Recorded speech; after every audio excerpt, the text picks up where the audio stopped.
আজকের প্রধান শিরোনাম, বাংলাদেশে ভারী বৃষ্টির লাল সংকেত, দেশের বিভিন্ন অঞ্চলে টানা বর্ষণ, ডুবে যাচ্ছে সড়ক, থমকে যাচ্ছে জনজীবন। 4 বিভাগে অতি ভারী বৃষ্টির আশঙ্কা, পাহাড়ি এলাকায় ভূমিধ্বসের শঙ্কা, কৃষিতে বড় ক্ষতির সম্ভাবনা।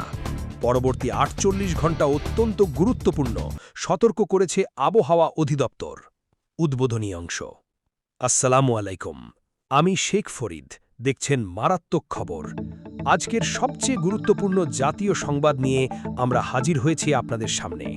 দেশের আকাশে এখন শুধু মেঘের আনাগোনা নয়, তৈরি হয়েছে এক গভীর উদ্বেগের আবহ। রাজধানী ঢাকা থেকে শুরু করে দেশের উত্তর, দক্ষিণ, পূর্ব ও মধ্যাঞ্চলের বহু এলাকায় চলছে অবিরাম বৃষ্টি। কোথাও টানা ঝরছে মাঝারি বৃষ্টি, কোথাও বজ্রসহ ভারী বর্ষণ, আবার কোথাও সড়ক জুড়ে জমে আছে হাঁটু সমান পানি। বাংলাদেশ আবহাওয়া অধিদপ্তর জানিয়েছে, আগামী 48 ঘণ্টায় দেশের বিভিন্ন অঞ্চলে ভারী থেকে অতি ভারী বৃষ্টিপাত হতে পারে। এতে জলাবদ্ধতা, আকস্মিক বন্যা, নদীর পানি বৃদ্ধি, পাহাড় ধস, সড়ক দুর্ঘটনা, বিদ্যুৎ বিপর্যয় এবং কৃষিতে বড় ধরনের ক্ষতির আশঙ্কা রয়েছে। আজকের এই বিশেষ আয়োজনে আমরা জানাবো কোথায় কত বৃষ্টি হতে পারে, কোন এলাকায় সবচেয়ে বেশি ঝুঁকি, কি বলছেন আবহাওয়াবিদরা, মানুষের দুর্ভোগ কতটা বেড়েছে এবং কিভাবে নিরাপদ থাকবেন আপনি। দেশের বর্তমান আবহাওয়া পরিস্থিতি। বাংলাদেশে এখন মৌসুম পরিবর্তনের সময়। গ্রীষ্মের তাপমাহের পর সাধারণত কালবৈশাখী ঝড় ও বৃষ্টিপাত দেখা যায়, তবে এবারের পরিস্থিতি কিছুটা ভিন্ন। স্বাভাবিকের তুলনায় বেশি আর্দ্রতা, বঙ্গোপসাগরে সক্রিয় মেঘমালা এবং বায়ুচাপের তারতম্যের কারণে বৃষ্টির মাত্রা বেড়েছে। আজ সকাল থেকেই ঢাকার আকাশ ছিল মেঘলা, দুপুরের পর শুরু হয় মাঝারি বৃষ্টি, পরে তা ভারী বর্ষণে রূপ নেয়। রাজধানীর অনেক সড়কে যান চলাচল ধীর হয়ে পড়ে। অফিস ছুটির সময় সৃষ্টি হয় তীব্র যানজট। একই সময় চট্টগ্রাম, সিলেট, ময়মনসিংহ ও কুমিল্লা অঞ্চলেও বজ্রসহ বৃষ্টি হয়েছে বলে জানা গেছে। কোন কোন বিভাগে বেশি ঝুঁকি? আবহাওয়া অফিসের তথ্যমতে নিম্নলিখিত এলাকাগুলো সবচেয়ে বেশি ঝুঁকিতে রয়েছে।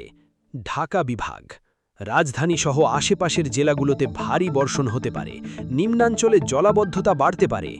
চট্টগ্রাম বিভাগ, পাহাড়ি ঢাল ও উপকূলীয় অঞ্চলে অতি বৃষ্টির ফলে ভূমিধ্বস ও সড়ক ক্ষতির আশঙ্কা।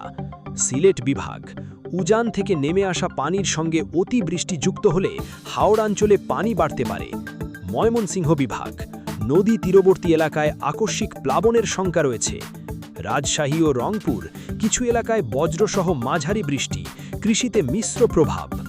রাজধানী ঢাকার বাস্তব চিত্র। রাজধানী ঢাকা শহরে বৃষ্টি মানেই নতুন করে দুর্ভোগের শুরু। অনেক সড়কে ড্রেনেজ ব্যবস্থা দুর্বল হওয়ায় বৃষ্টির পানি দ্রুত নামতে পারে না। এতে কয়েক ঘন্টার বৃষ্টিতেই অনেক রাস্তায় পানি জমে যায়। আজকের বৃষ্টিতেও দেখা গেছে প্রধান সড়কে দীর্ঘ যানজট, মোটরসাইকেল আরোহীদের দুর্ভোগ, রিকশা ভাড়া বেড়ে যাওয়া, অফিসগামী মানুষের দেরি, স্কুল শিক্ষার্থীদের কষ্ট, ফুটপাথ ডুবে যাওয়ায় পথচারীদের সমস্যা। মিরপুর, মোহাম্মদপুর, বাড্ডা, মালিবাগ সহ বিভিন্ন এলাকায় পানি জমার খবর পাওয়া গেছে। পাহাড়ি এলাকায় আতঙ্ক। চট্টগ্রাম বিভাগের পাহাড়ি জেলাগুলোতে ভারী বৃষ্টি সবসময়ই একটি বড় উদ্বেগের বিষয়, কারণ পাহাড় কেটে বসতি নির্মাণ, অপরিকল্পিত বাড়িঘর এবং দুর্বল মাটি ভূমিধ্বসের ঝুঁকি বাড়ায়। সবচেয়ে ঝুঁকিপূর্ণ এলাকা রাঙামাটি, বান্দরবন, খাগড়াছড়ি, চট্টগ্রামের পাহাড়ি বসতি এলাকা। স্থানীয় প্রশাসন জনগণকে সতর্ক অবস্থায় থাকতে বলেছে। পাহাড়ের ঢালে বসবাসকারীদের প্রয়োজনে নিরাপদ আশ্রয়ে যেতে নির্দেশ দেওয়া হতে পারে। কৃষিতে সম্ভাব্য প্রভাব। বাংলাদেশের অর্থনীতির বড় অংশ কৃষি নির্ভর।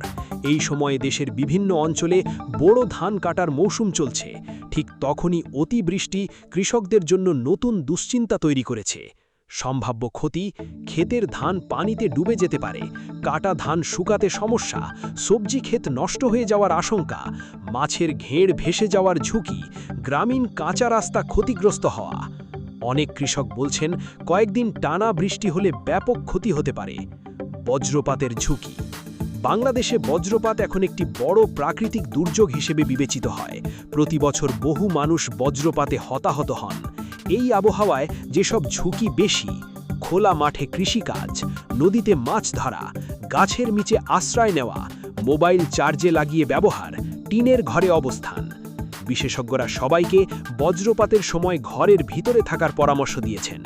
সড়ক যোগাযোগে বিপর্যয়। বৃষ্টির সময় দেশের মহাসড়ক ও আঞ্চলিক সড়কগুলোতেও ঝুঁকি বেড়ে যায়, কারণ রাস্তা পিচ্ছিল হয়ে যায়, ব্রেক কন্ট্রোল কমে যায়, দৃশ্যমানতা কমে যায়, যানবাহনের গতি কমে যায়, দুর্ঘটনার ঝুঁকি বাড়ে। বাস, ট্রাক ও মোটরসাইকেল চালকদের বিশেষ সতর্ক থাকতে বলা হয়েছে। স্বাস্থ্য ঝুঁকি বাড়ছে। অতিরিক্ত বৃষ্টিতে শুধু দুর্ভোগ নয়, স্বাস্থ্য ঝুঁকিও বাড়ে। সম্ভাব্য রোগ, ডায়রিয়া, জ্বর, সর্দে কাশি, ডেঙ্গু, পানি জমলে মশা বাড়ে, চর্মরোগ। বিশেষজ্ঞরা ফোটানো পানি পান করা এবং পরিষ্কার খাবার খাওয়ার পরামর্শ দিয়েছেন। জাতি সমস্যা। এই বৃষ্টি শুধু আবহাওয়ার ঘটনা নয়, এটি নগর পরিকল্পনা, দুর্যোগ প্রস্তুতি, কৃষি নিরাপত্তা এবং জলবায়ু পরিবর্তনের একটি বড় বার্তা। যদি শহরের ড্রেনেজ উন্নত না হয়, পাহাড় কাটা বন্ধ না হয়, কৃষকদের আগাম সাহায্য না দেওয়া হয়, তাহলে ভবিষ্যতে ক্ষতি আরও বাড়বে। বাংলাদেশ এখন একটি গুরুত্বপূর্ণ আবহাওয়া পরিস্থিতির মধ্যে রয়েছে। আগামী ৪৮ ঘন্টা অত্যন্ত গুরুত্বপূর্ণ। কোথাও স্বস্তির বৃষ্টি, কোথাও দুর্ভোগের কারণ, কোথাও আবার আতঙ্কের নাম এই বর্ষণ। সবার প্রতি আহ্বান, সতর্ক থাকুন, নিরাপদ থাকুন, সরকারের নির্দেশনা মেনে চলুন। আমি শেখ ফরিদ, দেখছিলেন মারাত্মক খবর। আরও আপডেট নিয়ে আবারও ফিরব। আল্লাহ হাফেজ। জলবদ্ধতার আকস্মিক বন্যা পাওয়ার বেশ ভয়াবহ পরিস্থিতি। বিদ্যুৎ বিভ্রাট এবং কৃষিতে বড় অংশ রয়েছে।